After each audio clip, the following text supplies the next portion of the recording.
ini ya sekamnya yang mentah ya terbakar jadi areng. Jadi nggak perlu susah-susah bikin areng sekam, pakai kayak gini nih, bawah jadi limbah seperti ini. Oke, sip.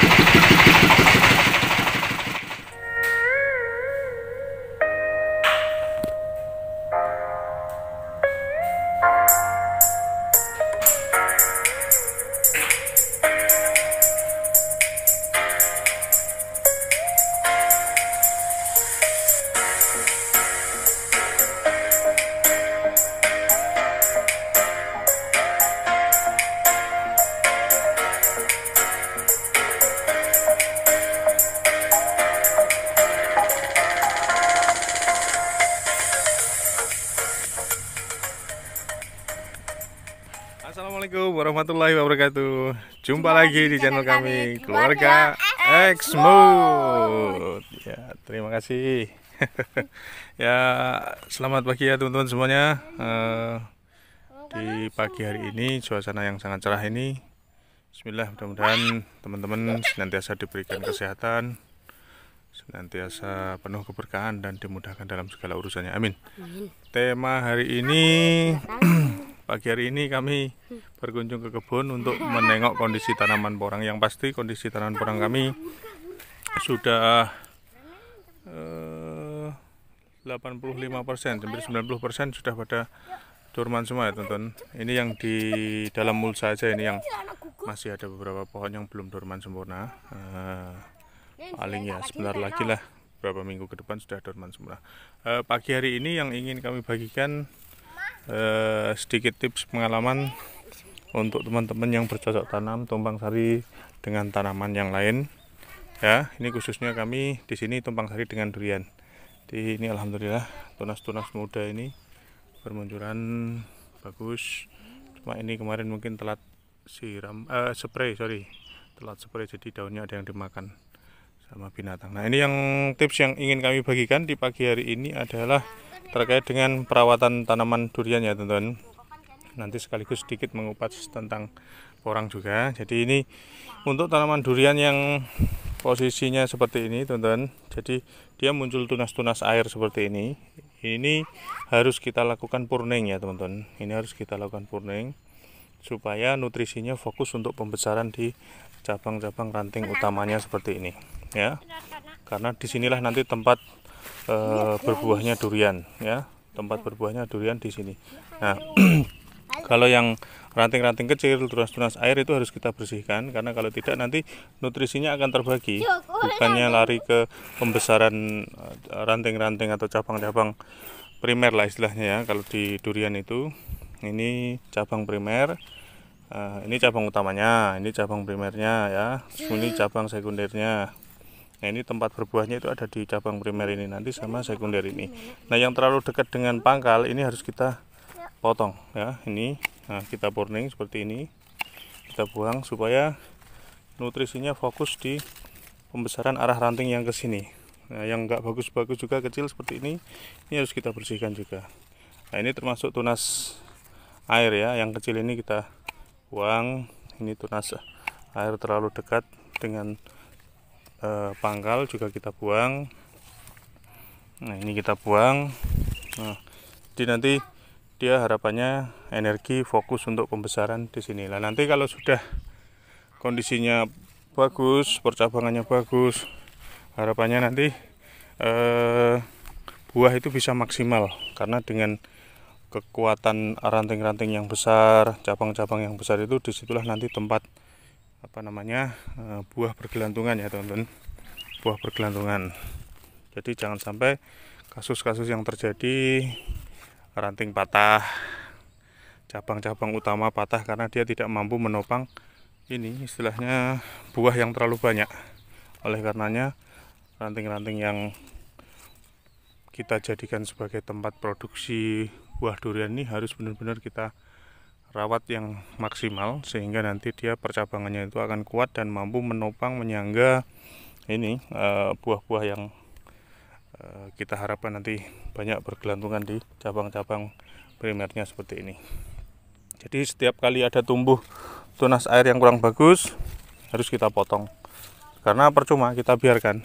Misalnya kita biarkan sampai besar baru kita potong gitu ya, baru kita pangkas. Nah itu nanti kita akan rugi ya teman-teman, sia-sia. Artinya kita membiarkan cabang ranting yang setelah besarnya nanti kita potong, jadi percuma. Lebih baik kita potong sejak dini sehingga nanti nutrisi tidak terbagi di pembentukan ranting-ranting yang tidak kita harapkan.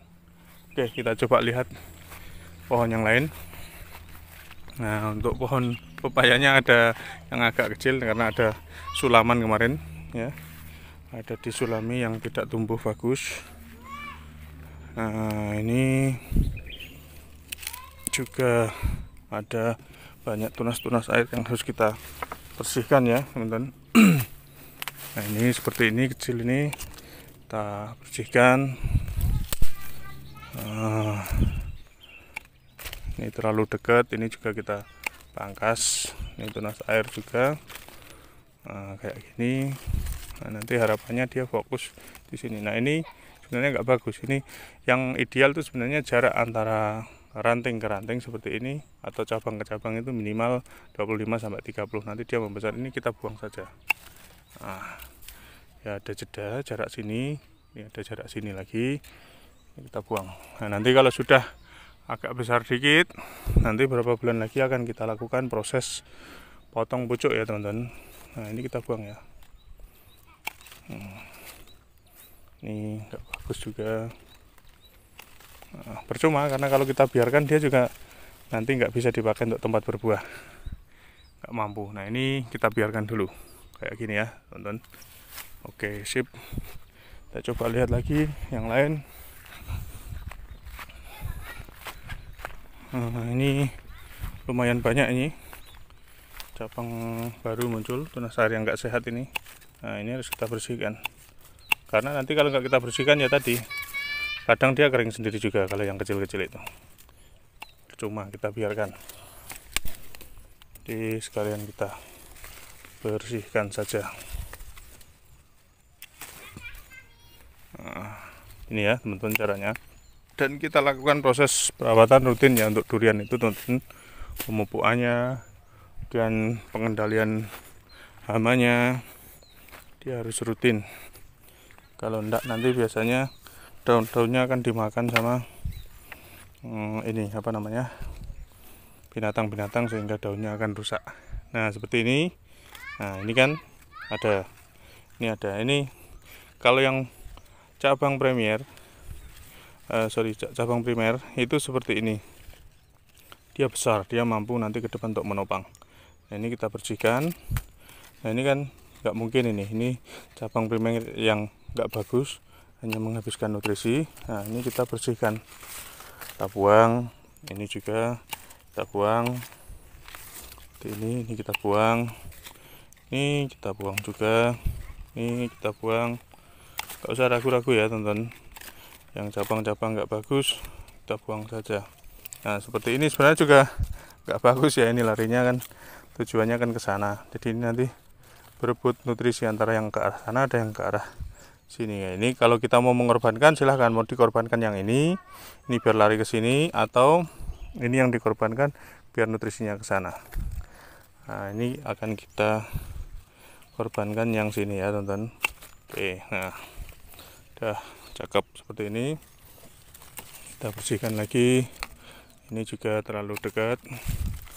Nah usahakan nanti kalau sudah agak besar ya teman-teman, kalau sudah agak besar itu yang batang-batang ada ini ya, tanda-tanda istilahnya dia kayak mau membentuk huruf V kayak gini. Ini kan huruf V ya. Nah ini huruf V juga. Ini kalau nggak kita tarik nanti ke depannya gini, ini nanti lama-lama dia akan membentuk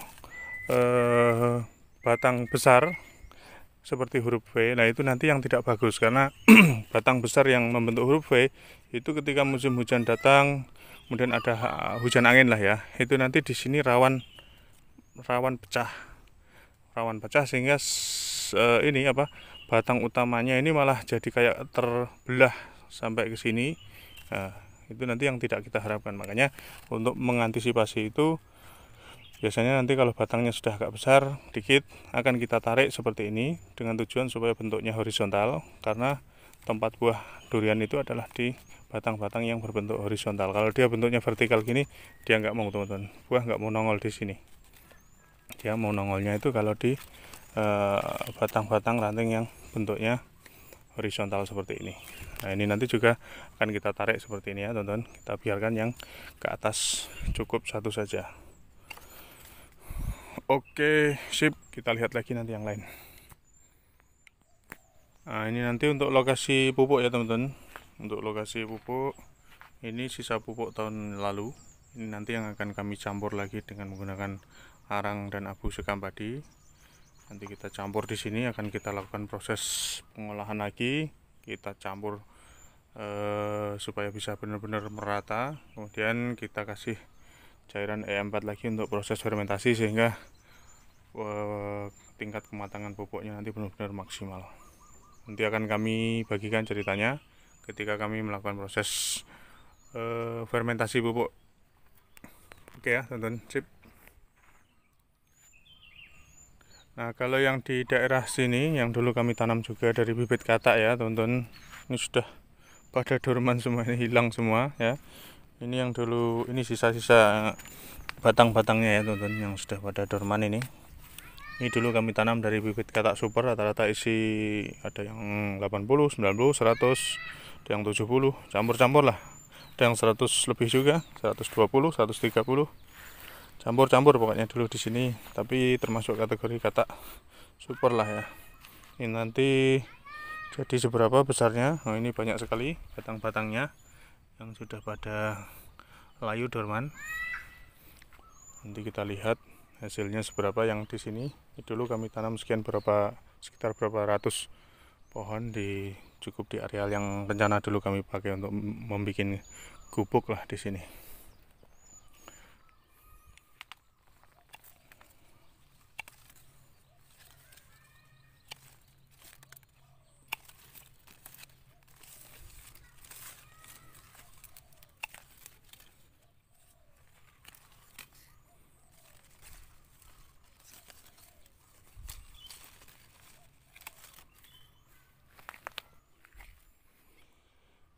Nah, kalau ini cabai-cabai yang kami tanam ya untuk tumpang sarian, ya, alhamdulillah seperti ini ya, teman-teman. Sudah cabai rawit siap untuk dipanen. Kemarin beberapa kali sudah dipanen juga untuk cabai keritingnya. Nah, ini cabai-cabai keritingnya ya, teman-teman. Alhamdulillah. Itu pohon pepayanya juga sudah lumayan banyak buahnya. Itu mungkin beberapa minggu lagi ada yang siap dipanen. Nah, ini ya, teman-teman, kalau untuk jenis durian ini kita jumpai jenis durian musangking yang kami tanam ini seperti ini kan dilema ya, teman-teman. Jadi ada batang utama, kemudian ini ada masih batang utamanya, ini cabang-cabang primer, ini primer. Nah, sekundernya juga lumayan banyak, ini kita nanti pilih. Nah, kayak gini kan bingung. Ini kan bentuknya huruf V nih. Ini kalau kita biarkan nanti sampai besar akan tumbuh cabang besar dua, ke sini sama ke sini. Nah, ini kalau kita biarkan terus nanti lama-lama mereka akan seperti huruf V gitu, pohon yang besar durian. Seperti contoh inilah ibaratnya foto ini ya. Nah, kalau sudah seperti ini rawan sekali nanti ini ketika ada hujan angin dia lawan terbelah. Nah, kayak gini harus kita ambil keputusan cepat-cepat untuk menarik. Seperti ini nanti akan kita tarik dengan menggunakan tali supaya salah satu nanti menuju ke proses vertikalnya ke sana, nanti ke atas. Nah, yang satunya supaya menjadi cabang horizontal seperti ini. Ya, kalau enggak nanti dua-duanya ke atas.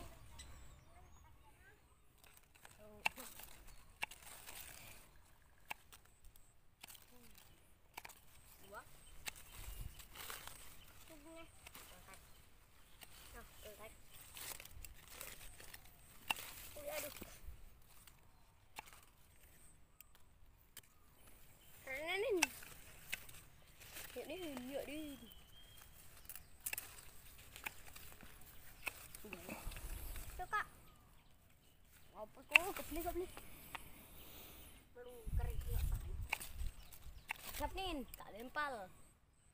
Lo ikut taruh dalam.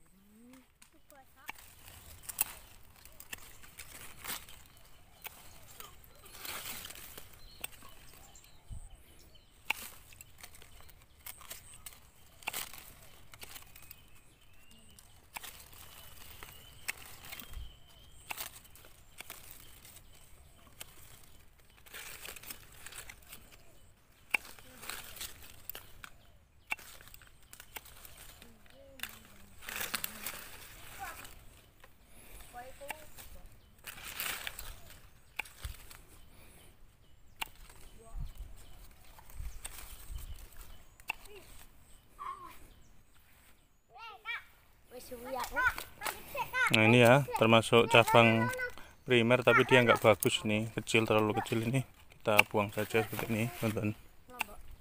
Kita buang. Nah ini nanti kalau nggak diantisipasi sejak dini, dia akan terjadi ini apa, pembentukan cabang huruf V. Ini harus kita tarik nanti ya, kita tarik supaya yang naik ke atas cukup satu saja. Nah, selain pemakaian paranet, kalau di musim kemarau ya teman-teman, kita biasa juga menggunakan gini, pelepah-pelepah daun pisang seperti ini atau batang-batangnya juga kita ikutkan sekalian, kita rajang, kita cacah-cacah gitu. Kita jadikan sebagai fasilitas ini apa, penahan penguapan air dari dalam tanah, supaya ini apa, penguapan airnya ini tidak terlalu ekstrim, sehingga nanti kondisi lahan tempat hidupnya tanaman durian kita ini tetap bisa sejuk dan seger ya, seperti itu juga. Jadi dia lembab, airnya gak gampang pecah, tanahnya gak gampang kering, sehingga tanaman durian kita tidak sampai terjadi stres. Oke teman-teman, sementara bagi-bagi cerita dari kami keluarga Exmood di video kali ini sementara sampai di sini dulu. Ini tadi kami coba cari keringat, bongkar beberapa tanaman orang kami yang dari bibit katak. Ini karena lahannya di sini memang lahan bekas galian sumur dulu dari sini ya teman-teman. Di tanahnya itu tanah padas, Nah, bisa dilihat ini tanahnya, tanah kayak batu gini, tanah padas hijau, jadi sangat keras sekali. Nah, ini tadi yang sebelah sini juga tanah-tanah urukan. Di kondisinya seperti ini, dari bibit katak rata-rata dari mulai 70, 80 sampai 100 lebih, 120, 130, ada yang 90. Jadi kondisinya variatif kayak gini teman-teman, bervariasi ukurannya. Ini ada yang kataknya jadi segini, ada yang segini, ada yang ini 1 kiloan. Nah ini ya macam-macam, tapi cuma ada yang kecil juga ini, ada yang cuma sekitar ya 4 on, 5 on, 6 on, 7 on, karena memang tanahnya bukan tanah yang subur atau yang gembur. Jadi intinya begitu ya teman-teman, kunci bercocok tanam porang adalah tanah yang gembur, proses pemupukan yang maksimal. Kuncinya tanah harus gembur dulu, pertama harus gembur dulu, kemudian diimbangi dengan proses pemupukan yang maksimal. Semoga nanti hasilnya bisa maksimal. Nanti sengaja memang belum kami bongkar ya teman-teman, ini lahan di lokasi kami ini kami bongkar nanti sekalian menunggu kemarau maksimal, supaya tingkat kekeringan umbi di dalam tanah nanti sudah bagus, aman, sehingga waktu kita bongkar nanti kita karantina nggak gampang atau rawan. Nah ini ya teman-teman, ini salah satu sumber kompos untuk membantu menyuburkan tanah, maksudnya membuat korosif ya, menjadi lebih gembur. Ini salah satunya bisa didapatkan dari tempat-tempat limbah pabrik-pabrik produk yang produksi ini apa namanya, tahu, tempe gitu, atau di pabrik-pabrik besar tempat pengeringan padi atau gabah gitu. Itu nanti punya open gitu, apa namanya, sekam padinya dipakai untuk pembakaran seperti ini. Nah ini seperti ini ya teman-teman, ini tempat produksi tahu. Nah ini ininya apa namanya, sekamnya yang masih teman-teman, yang masih masih belum jadi arang. Ini dipakai untuk membakar. Terus kalau sudah jadi arang sekam seperti ini. Nah, di tempat kami termasuk banyak produsen-produsen tahu seperti ini. Nah, seperti ini ya, produsen tahu. Nah, ini sangat melimpah di tempat kami, banyak sekali. Tinggal ngambil ya, tetap belilah kita ya. Cuma kan harganya bisa ringan, tidak semahal kalau kita bikin sendiri, sengaja beli sekam. Oke, sip. Nah, ini ya sekamnya yang mentah ya, terbakar jadi arang. Jadi nggak perlu susah-susah bikin arang sekam, pakai kayak gini nih, bawah jadi limbah seperti ini. Oke, sip. Alhamdulillah. Oke ya teman-teman, sip. Terima kasih atas semuanya. Terima kasih sudah senantiasa bersedia bergabung bersama kami, belajar bersama-sama. Semoga teman-teman dimudahkan semua dalam proses bercocok tanam durian maupun tanaman porang maupun tanaman yang lainnya. Sekian ya teman-teman. Salam sukses dan sehat selalu dari kami, keluarga Exmo. Wassalamualaikum warahmatullahi wabarakatuh.